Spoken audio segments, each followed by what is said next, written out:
Amin. Saya serahkan Amin. kembali ke Ibu Lazarus. Iya, terima kasih, Bro. Iya, silakan, saya persilahkan Pak Pendeta Bagus untuk Oke. mulai. Terima kasih. Ya. Terima kasih Bu. Terima kasih Pak Kodek atas doanya. Nah, shalom saudaraku yang dikasihi oleh Tuhan kita Yesus Kristus. Malam hari ini kembali bertemu dengan saya di sini. Kita bersama-sama akan membahas sebuah tema. Sebenarnya tema ini tidak asing lagi ya, tidak asing lagi. Apalagi kita sebagai orang Kristen ya, tentang tema Dwinatur Yesus Kristus. Bisa ditampilkan PPT-nya?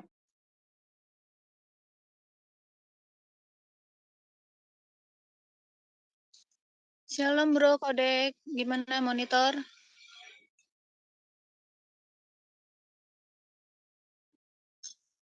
Bro?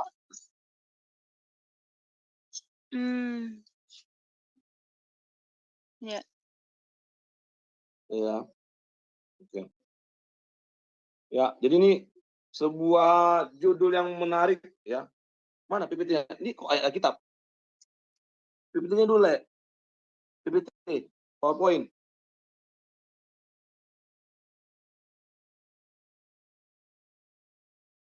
PowerPoint-nya.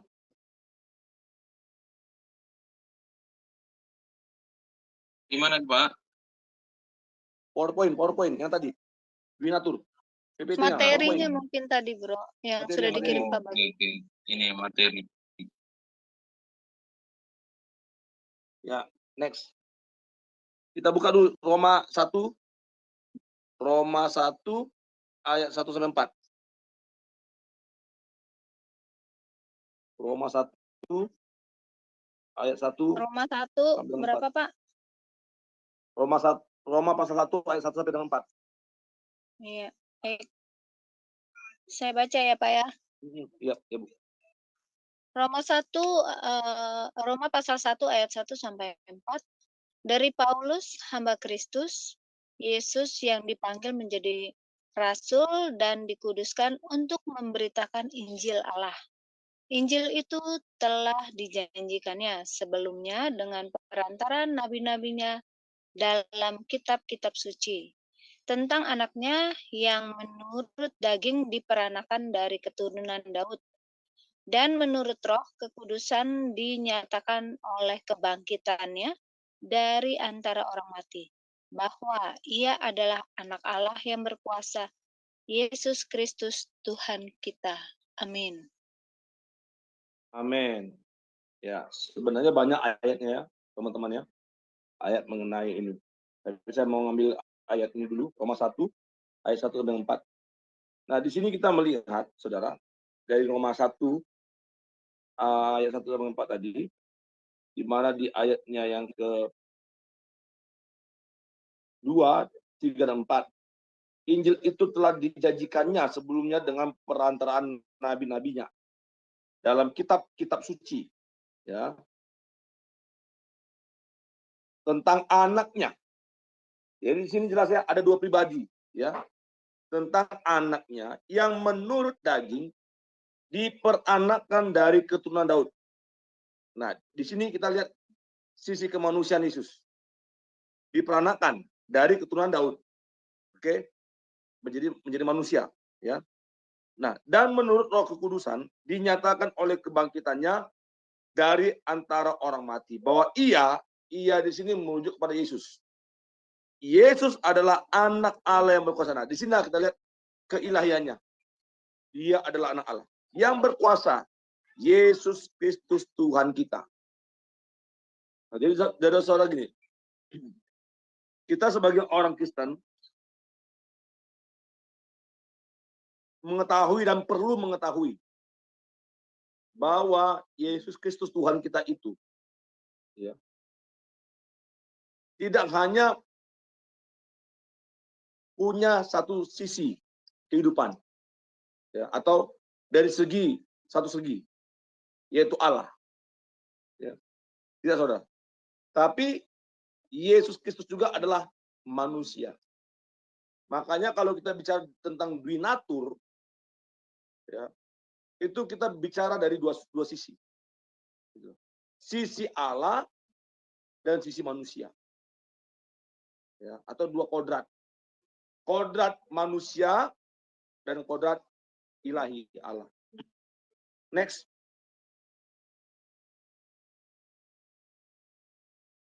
Nah, saudara, Yesus Kristus memiliki dua kodrat atau dua natur. Yang pertama, dia sepenuhnya Allah dan sepenuhnya manusia. Dua natur. Ya, Allah dan manusia. Nah, yang kedua, roh di dalam Yesus Kristus adalah keilahian dan daging adalah kemanusiaan. Jadi dalam pribadi Yesus, ya, itu dia punya keilahian dan dagingnya adalah manusia sejati. Itu tidak bisa lepas, saudara. Ya, makanya kalau bicara tentang dua natur Yesus atau dua kodrat dari Tuhan Yesus, itu bicara dua hal. Kan gitu. Dia sepenuhnya Allah dan manusia, lalu roh dalam Yesus itu adalah keilahian dan daging adalah kemanusiaan. Beda dengan kita, saudara. Kita hanya punya satu natur, satu kodrat manusia tok, manusia sejati. Kan gitu. Roh kita enggak ilahi, enggak, saudara. Kan gitu. Kita hanya punya daging, ya, manusia sejati. Roh kita itu pemberian Allah. Tapi Yesus beda. Gitu. Dalam pribadi Yesus ada ilahi dan manusia. Allah dan manusia. Baik, saudara. Nah, Alkitab menyebut Yesus sebagai anak Allah dan anak manusia. Jadi Alkitab saudara bicara tentang dua hal juga. Dua natur, dua kodrat Yesus. Anak Allah dan anak manusia. Selalu itu. Ya kan gitu. Nah, anak Allah ini maknanya bukan Allah itu beranak, diperanakkan. Allah punya istri, lalu punya anak, namanya Yesus. Bukan seperti itu. Tuh. Dikatakan sebagai anak Allah, Yesus adalah anak Allah, bahwa Yesus itu sehakikat dengan Bapa sebagai Allah. Sama kayak kunci, punya anak kunci. Ya, tangga, punya anak tangga. Bukan dalam arti tangga beranak, lalu punya anaknya. Makanya disebut sebagai anak tangga. Atau kunci beranak, kawin kunci, punya anak, makanya lahirlah anak kunci. Bukan seperti itu. Itu menyatakan bahwa mereka satu kesatuan sebagai kunci. Satu kesatuan sebagai tangga. Jadi ketika Yesus disebut sebagai anak Allah, itu bicara tentang naturnya, kodratnya yang adalah Allah. Saudara. Ya. Tapi di sisi lain, Yesus juga disebut sebagai anak manusia. Nah, penyebutan Yesus sebagai anak manusia ini mengatakan bahwa Yesus sepenuhnya adalah manusia yang diperanakkan. Yang diperanakkan, kan itu. Ya. Yang diperanakkan, ya, sebagai manusia dalam rahim Maria. Ya kan itu. Kan itu. Nah, itu saudara. Ya. Jadi sama seperti kita, kalau kita sambungkan ke paham apa Tritunggal, jelas nyambung, saudara. Ya. Karena memang Yesus itu tidak hanya Sang Firman yang berasal dari Allah, yang keluar dan datang dari Allah, dari Bapa, tapi dia juga 100% manusia. Gitu. Ya. Jadi ketika kita memahami tentang binatur Yesus, kita harus mengenal ini, saudara. Bagaimana anak Allah itu mengacu kepada keilahiannya, anak manusia mengacu kepada kemanusiaannya. Gitu. Jadi kita jangan menolak dikatakan bahwa Yesus manusia. Yes, memang dia manusia. Gitu. Manusia sejati, gitu. Bukan manusia jadi-jadian. Gitu. Ya. Nah, itulah kalau kita memahami dari sudut pandang Tritunggal. Ya. Beda dengan kalau kita memahami dari sudut pandang Oneness, tidak masuk, saudara. Karena bagi Oneness itu, Bapa itu Yesus, Roh Kudus Yesus, hanya satu pribadi. Jadi satu pribadi ini yang mengambil peran tiga gitu. Sebagai Bapa, kadang-kadang dia sebagai Bapa, ya kadang-kadang dia sebagai anak, kadang-kadang dia sebagai Roh Kudus. Nah, kalau ini kita samakan tidak cocok, tidak nyambung, saudara. Ya. Karena Yesus itu anak Allah dan anak manusia. Gitu. Nah, ini saudara. Next. Lanjut. Nah, ya. Kita buka dulu. Roma 10 ayat 9. Roma 10 Roma ayat 10 ayat 9. 9. Sebab jika kamu mengaku dengan mulutmu bahwa Yesus adalah Tuhan dan percaya dalam hatimu bahwa Allah telah membangkitkan Dia dari antara orang mati, maka kamu akan diselamatkan. Amin. Amin. Di situ dikatakan, sebab jika kamu mengaku dengan mulutmu bahwa Yesus adalah Tuhan. Oke. Nah, jadi saudara, ini juga mematahkan tuduhan-tuduhan yang mengatakan bahwa kita mentuhankan manusia. Enggak, salah itu. Kristen tidak pernah mentuhankan manusia atau membuat manusia jadi Tuhan. Tidak. Gitu.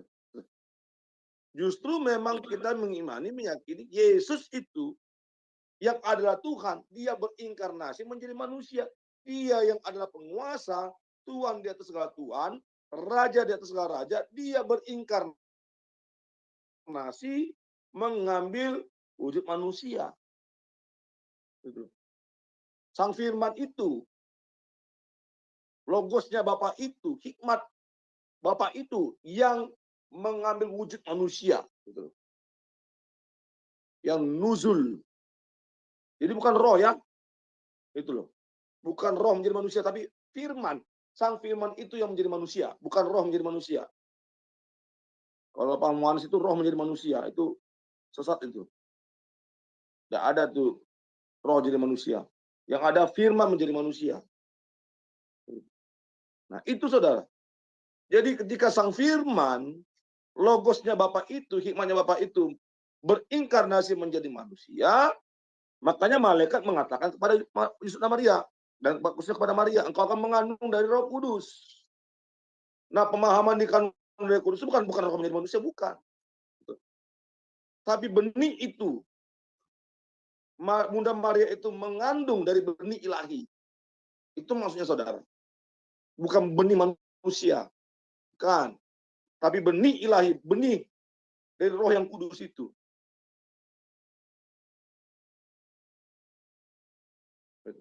Sang firman itu maknanya. Jadi jangan ditafsirkan karena dikandung dari kudus maka roh menjadi manusia, enggak ada itu. Ya. Jadi Maria mengandung dari Roh Kudus, bukan dari manusia. Tidak ada peranan manusia di situ.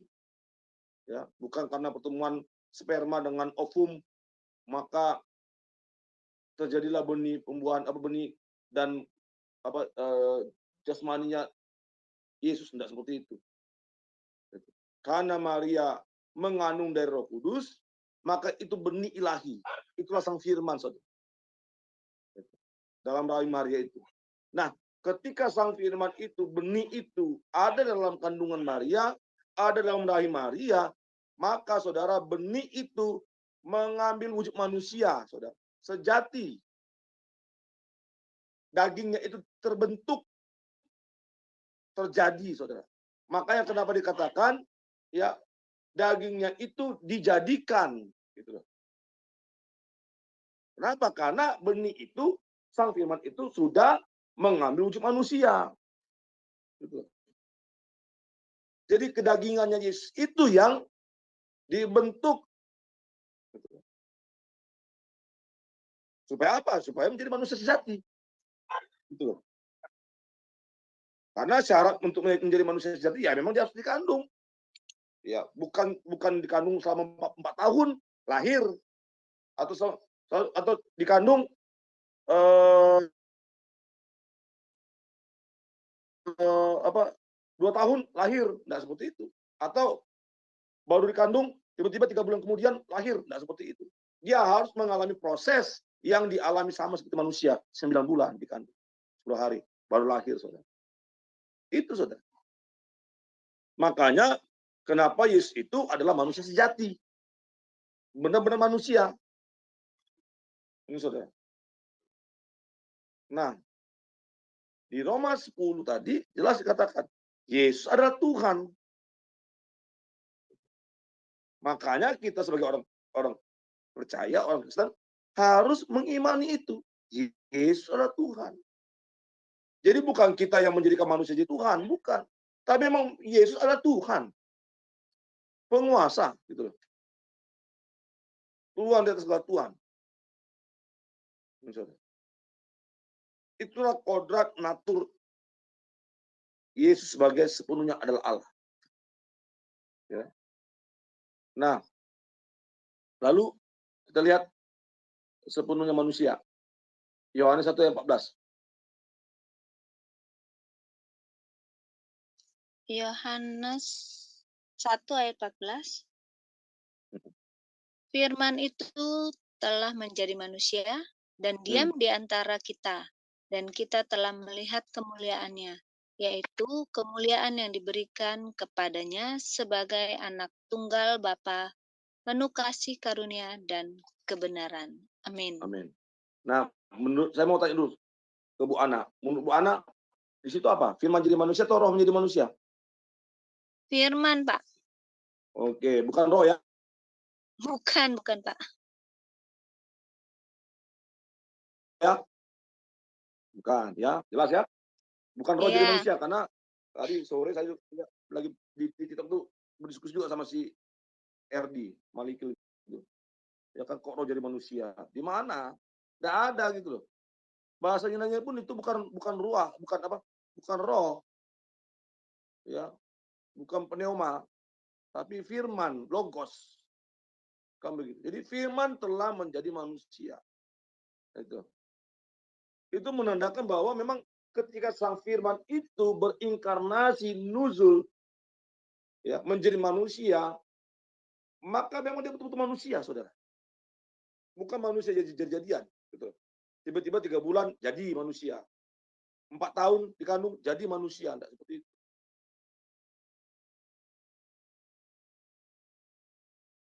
Atau 3 tahun, atau 2 tahun jadi manusia. Tidak seperti itu. Normal gitu. Ya kan, sebagai manusia yang sejati gitu.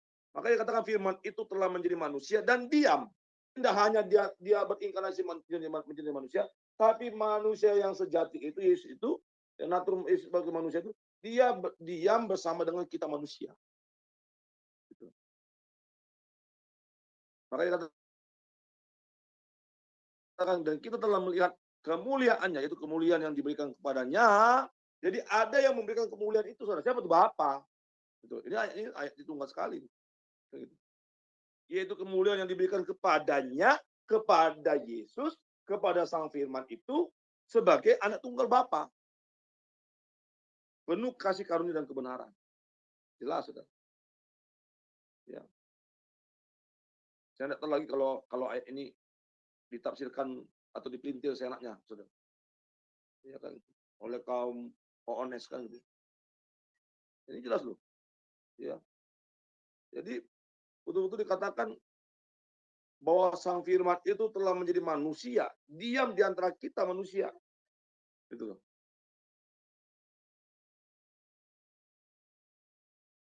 Kemuliaan yang diberikan kepada sang firman ini, gitu, kepada Yesus ini sebagai apa? Anak tunggal Bapa yang keluar dan datang dari Bapa itu. Karena eksistensi sang firman itu sudah ada bersama-sama dengan Bapa. Sebelum dunia ini jadi. Gitu. Karena apa? Karena dia adalah hikmat Allah itu. Ya kan gitu. Kalau kita artikan logos itu kan bicara tentang hikmatnya Allah, bisa juga hikmatnya Allah atau kecerdasan Allah, ya kan gitu. Bukan roh. Gitu. Sama seperti yang tadi. Sama kayak saya, hikmat saya itu bukan roh saya, bukan. Hikmat saya gitu. Saya punya hikmat, nah itulah. Hikmat itu bukan roh, gitu. Tapi hikmat itu ada dalam diri saya.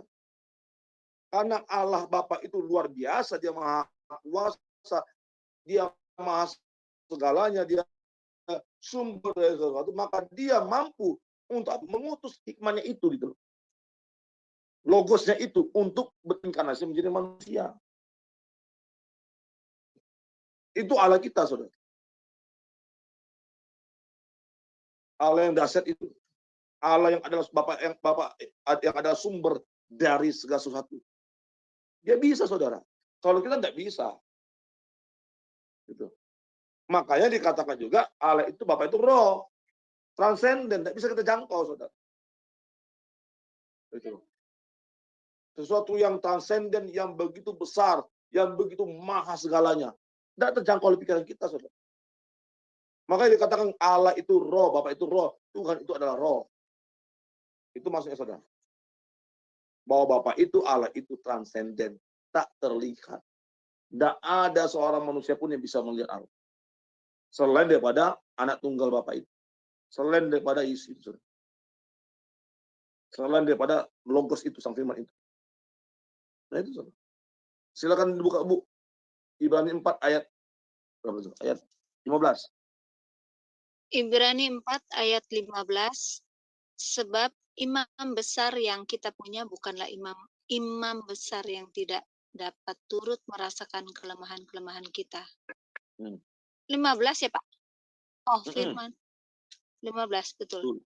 Betul. Sebab imam besar yang kita punya bukanlah imam besar yang tidak dapat turut merasakan kelemahan-kelemahan kita. Sebaliknya, sama dengan kita. Ia telah dicobai, hanya tidak berbuat dosa. Amin. Ya. Ya. Jadi imam besar. Ya. Imam besar kita. Karena dia yang menjadi perantara antara Allah dan manusia. Sama seperti ketika bangsa Israel punya bait Allah. Harus ada perantara antara Allah dan umat. Siapa itu? Imam. Imamlah yang mempersembahkan korban. Ya kan itu. Kepada Allah. Bukan manusia biasa. Bukan umat yang biasa. Bukan. Harus imam. Nah, Yesus yang adalah manusia sejati, ya, naturnya manusia sejati, ya, dia sebagai imam besar kita, perantara antara kita dengan Allah. Dialah korban pendamaian itu. Makanya kenapa dia harus mencucurkan darahnya, saudara, untuk membasuh dosa. Sama seperti ketika bangsa Israel itu diminta untuk mempersembahkan korban, darahnya itu harus tercurah. Tidak boleh ditampung, tidak boleh harus tercurah. Karena itulah sebagai lambang penghapusan dosa mereka. Korban dagingnya dibakar habis. Termasuk juga kotoran itu semua dibakar habis. Makanya kalau kita lihat di kitab bilangan tulangannya, dagingnya apapun kotorannya pun dibakar habis. Gitu. Darahnya tercurah. Gitu. Nah ini saudara. Yesus lakukan itu, saudara. Dia tidak hanya imam besar, tapi dia juga anak domba Allah. Dialah korban yang sempurna itu untuk penebusan kita, saudara. Sehingga kita hubungan antara kita dengan Allah itu diperbaiki, dipulihkan, saudara. Makanya ketika Yesus mati dia sekali, apa yang kata? Sudah selesai. Tabir baik Allah terbelah dua dari atas ke bawah. Itu, saudara. Tidak ada lagi penghalang, tidak lagi pembatas antara Allah dan manusia. Semua sudah diperdamaikan lewat Yesus Kristus. Ya. Naturnya sebagai manusia yang sejati dan sejati. Jadi yang mati itu adalah kemanusiaannya, dagingnya, saudara. Itu yang menandakan bahwa memang dia betul-betul manusia sejati, bukan manusia jadi-jadian. Tidak bisa mati, saudara. Namanya jadi-jadian. Gitu. Setengah manusia, setengah dewa. Tidak seperti itu, saudara. Kan begitu. Tapi Yesus betul-betul mati. Gitu. Tapi 3 hari kemudian dia bangkit. Ya, kebangkitan itu menandakan bahwa maut tidak berkuasa. Nah, itu saudara. Kematian tidak berkuasa, saudara. Tidak sanggup, saudara. Tidak bisa, saudara. Kematian menunggu nyawa kehidupannya. Tidak bisa, saudara. Karena dia adalah Allah yang sejati. Saudara. Dia kalahkan maut. Dia patahkan kuasa maut. Saudara. Makanya, kenapa kita manusia nanti juga mengalami kebangkitan. Ini, saudara. Seandainya, kalau kita berandai, seandainya Yesus tidak bangkit, mungkin kita juga tidak akan mengalami kebangkitan, saudara. Itu, saudara. Tapi karena Yesus membuktikan bahwa dia adalah Allah, hakikatnya adalah Allah, maut tidak berkuasa, saudara. Dia bangkit pada hari yang ketiga. Makanya dikatakan dia menyerahkan nyawanya dan dia berhak untuk mengambilnya kembali, saudara. Itu natur dia sebagai Allah, saudara. Kita tidak bisa, saudara. Kita mati tidak bisa kita serahkan nyawa kita. Nanti aku ambil 3 hari kemudian, tidak bisa, saudara. Karena kita hanya punya satu natur manusia. Makanya kalau kita mati ya tunggu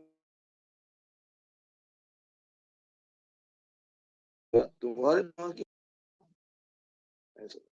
Kalau Yesus tidak perlu. Kenapa? Karena dia menyerahkan, dia berhak mengambilnya kembali. Karena dalam pribadi Yesus ada natur ilahi sebagai Allah. Itu membedakan. Next, lanjut.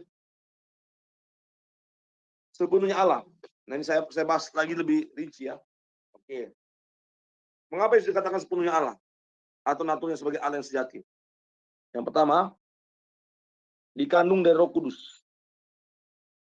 Silakan dibuka Matius 1 ayat 20. Matius 1 ayat 20. Tetapi ketika ia mempertimbangkan maksud itu, malaikat Tuhan nampak kepadanya dalam mimpi dan berkata, Yusuf anak Daud, janganlah engkau takut mengambil Maria sebagai istrimu, sebab anak yang di dalam kandungnya adalah dari Roh Kudus. Amin. Ya, bukan roh manusia ya. Bukan Roh Kudus. Benih ilahi. Sang firman itu, saudara. Itu. Makanya, saudara, kenapa Yesus dikatakan sepenuhnya Allah? Karena dia dikandung dari Roh Kudus. Benih ilahi. Ya. Bukan benih manusia. Tidak. Makanya saya dikatakan tuh kromosom Tuhan Yesus dengan kromosom kita berbeda. Berbeda. Itu. Ya. Di situ sudah perbedaannya. Karena dia dikandung dari Kudus. Kalau kita tidak. Kita dikandung karena pembuahan. Kan begitu. Ya, makanya ada kita. Ya kan, karena sel telur dibuahi oleh sel sperma. Jadilah kita. Ada peranan laki-laki dan perempuan. Kalau Yesus beda. Gitu. Jadi Maria mengandung dari benih ilahi. Sang firman itu. Ya, itu. Nah, yang kedua.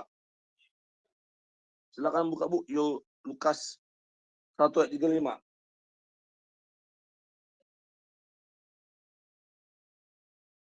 Lukas 1 ayat 35.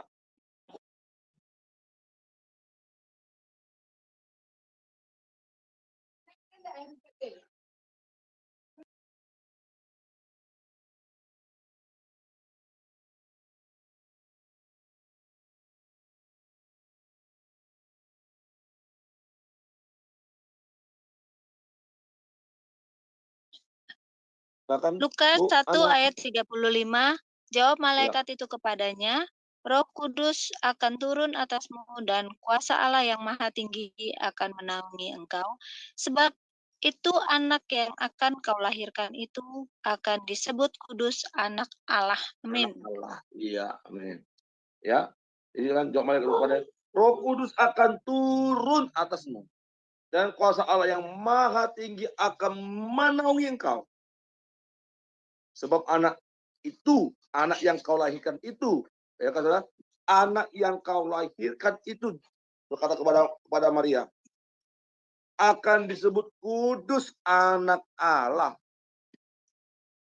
Di sini saudara, malaikat berbicara mengkonfirmasikan siapa anak itu, saudara, kepada Maria,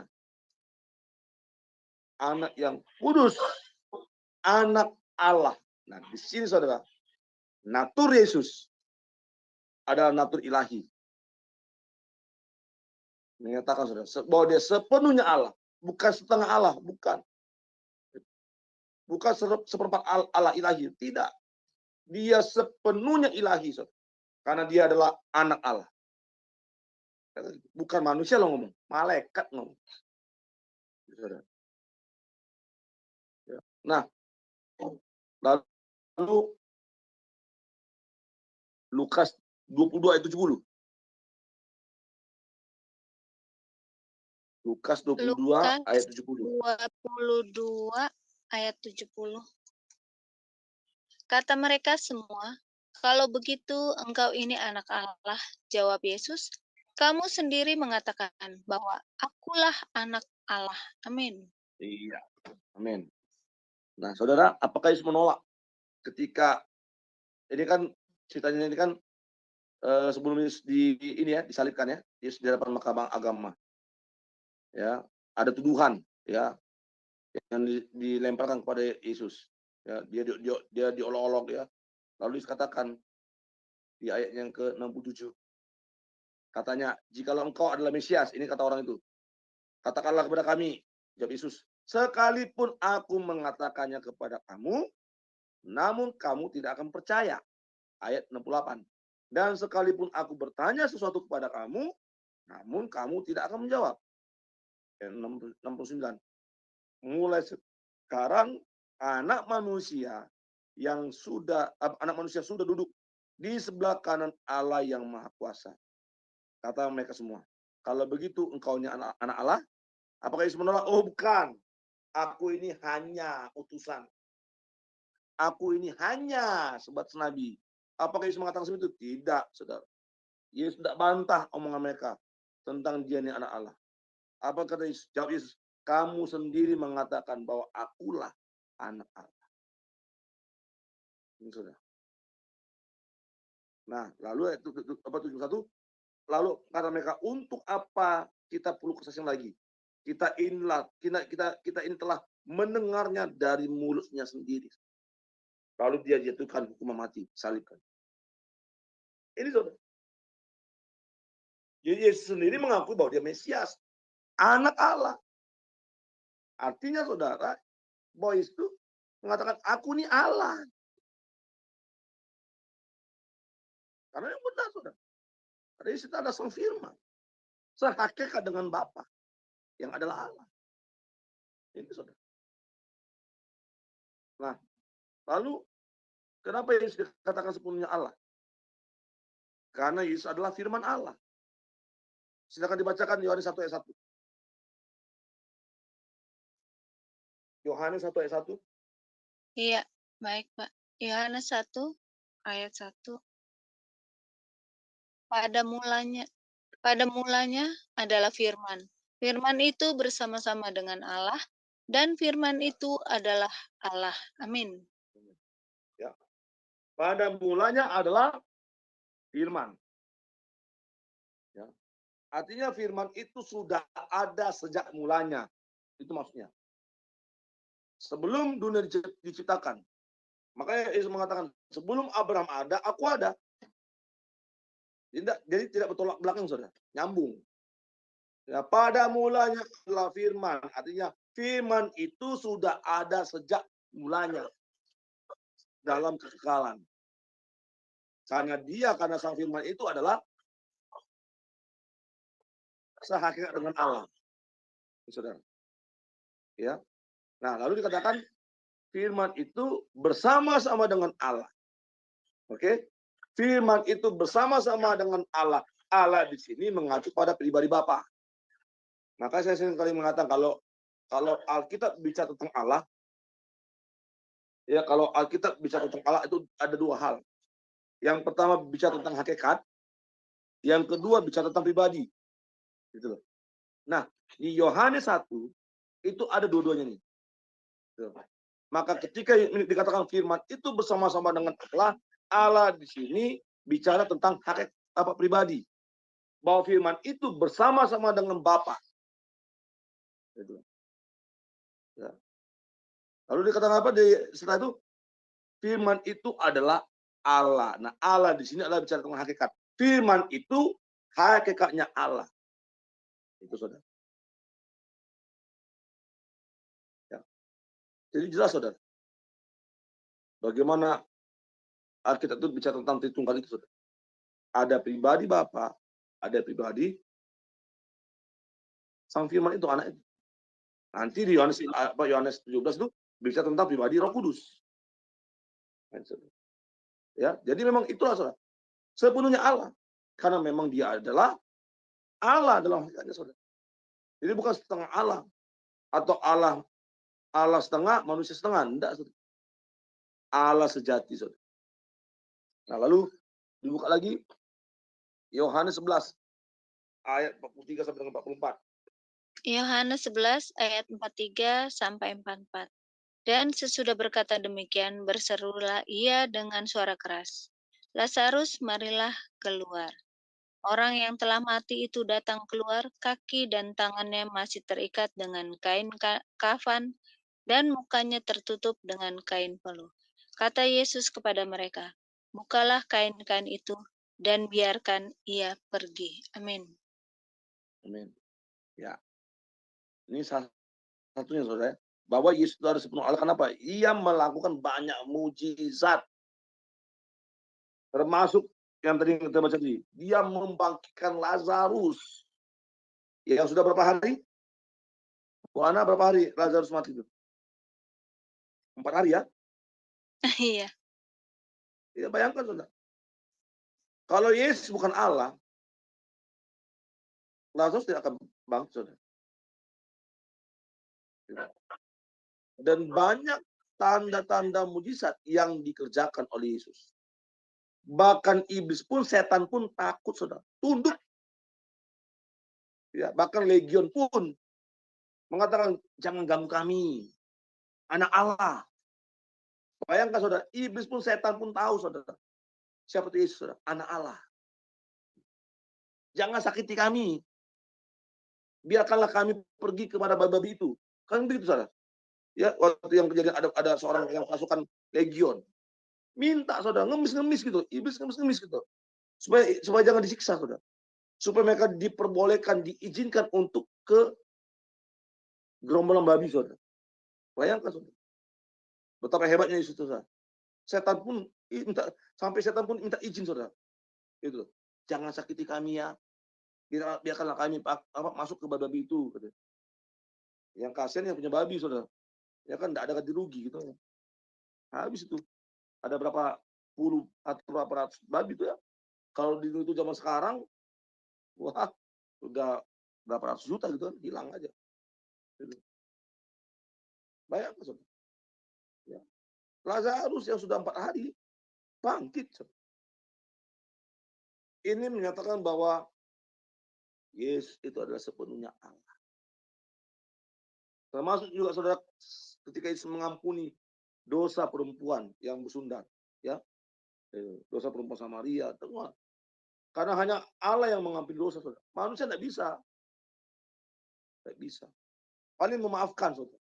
Tapi untuk mengampuni, menghapuskan dosa, tidak bisa, saudara. Hanya Allah, saudara, yang bisa. Ya kalau saya mengampuni aja, ya saya ampuni. Gitu. Tapi untuk menghapuskan dosa, tidak bisa, saudara. Gitu. Hanya Allah yang bisa ya menebus dosa kita, manusia. Bukan kita, saudara. Jadi Yesus sepenuhnya Allah, kenapa? Dia melakukan banyak mujizat. Yang nyata ya saudara, yang nyata, yang real, dan banyak saksinya. Banyak saksinya saudara. Banyak saksinya. Bahkan Alkitab sendiri menuliskan saudara. Ya kan? Mujizat apa saja yang dikerjakan, yang dilakukan oleh Tuhan Yesus. Saudara. Ini, saudara. Nah, lalu next, sepenuhnya manusia. Mengapa Yesus dikatakan sepenuhnya manusia? Nah, itu yang kedua. Next, lanjut slide-nya.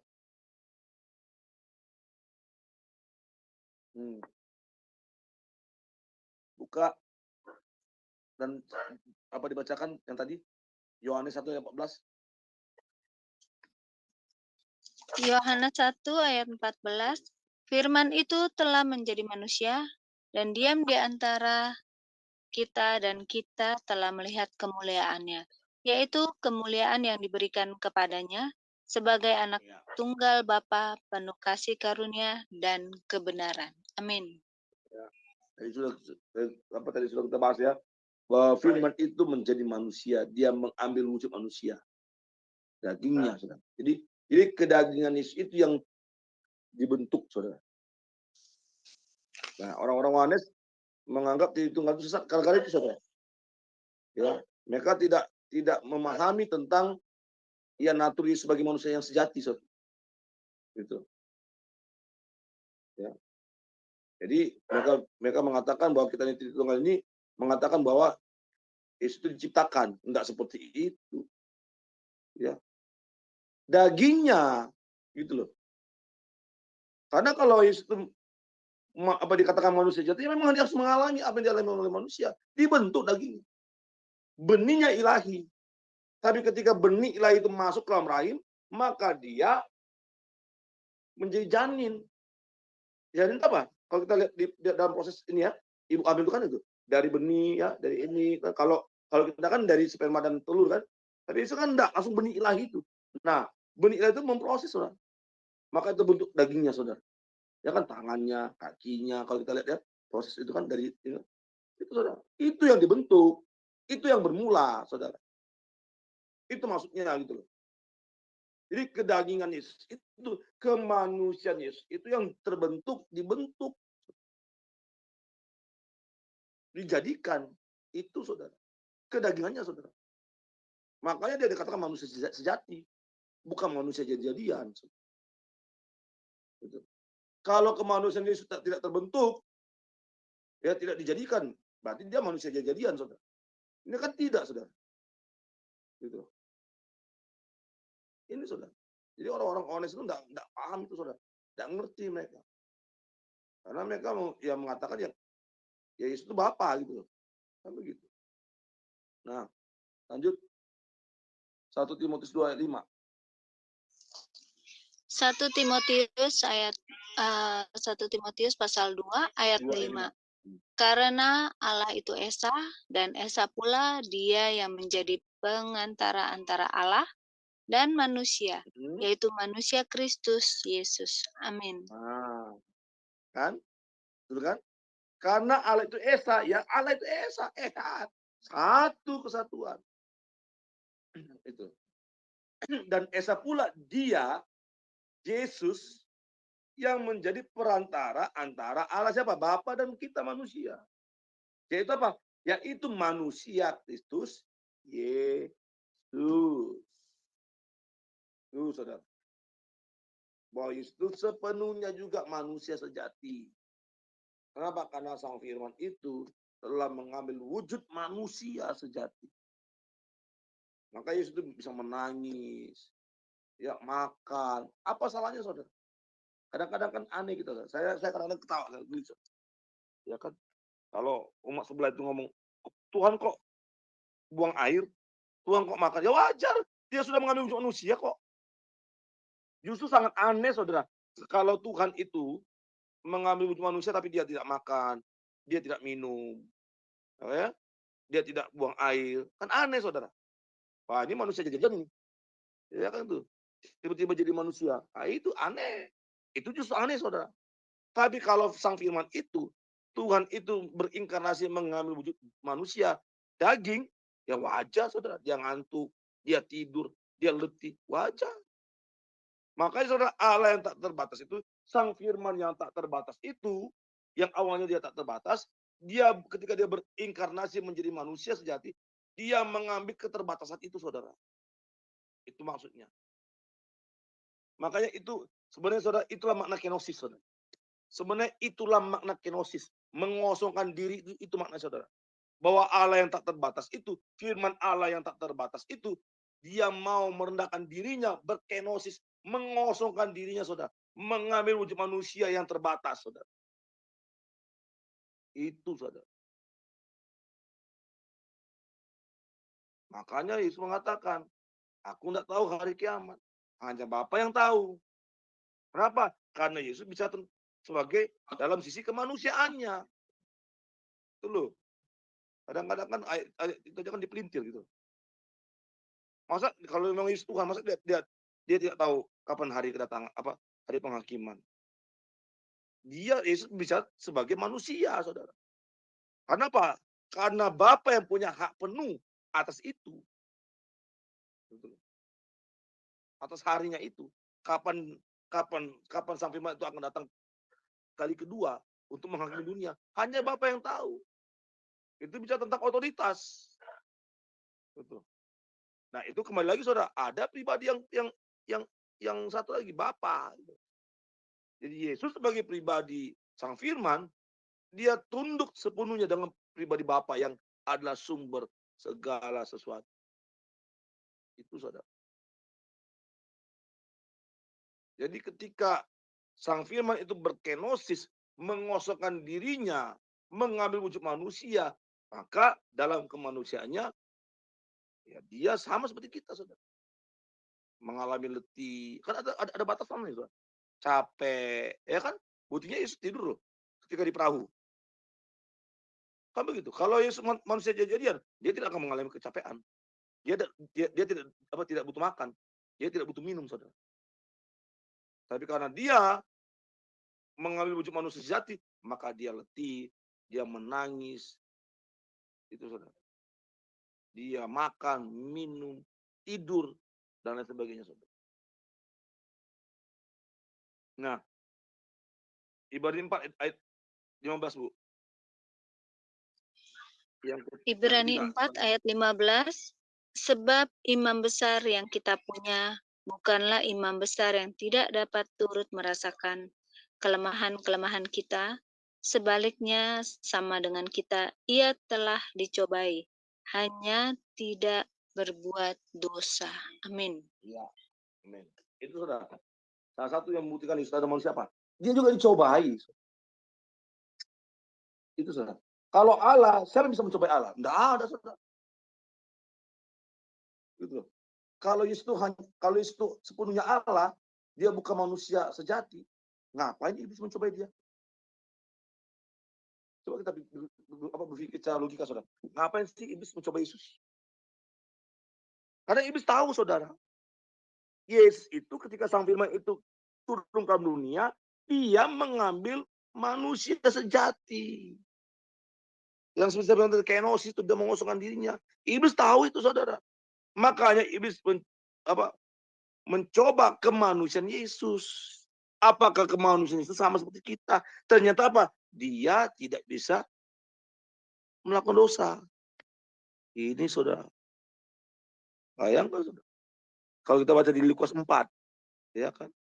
40 hari saudara, Yesus berpuasa. Ya kan, kalau secara kemanusiaan, lapar saudara. Itu. Tapi dia ketika iblis mencoba, kau kan lapar, itu jadikan roti jadi batu jadi roti gitu ya. Kan iblis kan tahu saudara. Wah, Yesus kan Allah ini. Karena Allah ini berkuasa ini. Bisa dia ubah batu jadi roti, gampang. Tapi apa? Enggak kena, saudara. Kenapa? Karena Yesus tidak berdosa. Dia punya natur ilahi. Allah. Itu. Dikasih kekuasaan. Enggak mempan juga, saudara. Dikasih jabatan. Enggak mempan juga, saudara. Hanya iblis mundur. Mencari waktu yang tepat, saudara. Nah, itu. Itu, saudara. Ya. Kapan waktu yang tepat itu? Ketika dia merasuki si Yudas Iskariot. Iblis pikir itulah waktu yang tepat, saudara. Untuk apa? Membinasakan kemanusiaan Yesus. Dipikirnya saudara dengan dia mati itu habis semua. Dia menang. Tidak bisa juga, saudara. Justru dia yang kalah, saudara. Yesus menggenapi apa yang dinubuatkan oleh Allah dalam Kejadian 3 ayat 15. Kuasa maut dipatahkan, ditaklukkan, saudara. Diremukkan kuasa maut itu. Kepala ular itu, saudara. Ini, saudara. Jadi Yesus itu sepenuhnya manusia. Karena apa? Dikatakan dia merasakan apa yang kita rasakan. Ini, saudara. Yang terakhir. Matius 1:20. Matius 1 ayat 20. Tetapi ketika ia mempertimbangkan maksud itu, malaikat Tuhan nampak kepadanya dalam mimpi dan berkata, Yusuf anak Daud, janganlah engkau takut mengambil Maria sebagai istrimu, sebab anak yang di dalam kandungannya adalah dari Roh Kudus. Amin. Ya, bicara. Ini betul-betul ini anak, saudara.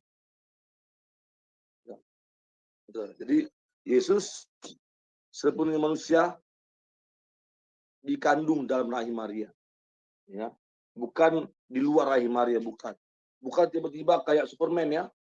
Itu tiba-tiba datang, ya kan, dari apa dibungkus dalam batu kristal, kripto, ya. Itu. Tiba-tiba lahirlah manusia Superman, tidak seperti itu. Tapi Yesus anak itu dikandung, ya, sama seperti anak-anak yang lain, saudara, dan dilahirkan. Jadi, saudara, bagi kita tidak masalah. Ya, Tuhan lahir tidak masalah gitu. Kenapa rupanya gitu? Salah rupanya Tuhan lahir dari rahim Maria, dari perempuan. Enggak. Kenapa? Karena Sang Firman itu sudah mengambil wujud manusia. Yang sangat aneh itu, kalau Sang Firman itu datang ke dalam dunia, tidak mengambil wujud manusia. Gitu. Aneh. Itu manusia jadi-jadian. Gitu. Tidak lahir dia. Gitu. Seperti saya bilang tadi, tiba-tiba muncul gitu. Nah, itu aneh. Tapi ini kan enggak, saudara. Firman itu betul-betul mengambil wujud manusia. Makanya juga dikatakan Yesus dikatakan anak manusia, saudara. Jadi kiranya kita bisa memahami, saudara, apa pelajaran yang saya sampaikan yang singkat ini tentang natur Yesus Kristus, ya. Natur dia sepenuhnya Allah dan sepenuhnya manusia. Gitu. Betul-betul manusia sejati dan Allah yang sejati. Oke, saya silakan kembali kepada host, silakan. Baik, terima kasih Pak Pendeta Bagus. Sebelum kita masuk ke diskusi, saya akan membacakan channel-channel yang menyiarkan pembelajaran kita. Silakan Bro Kodex.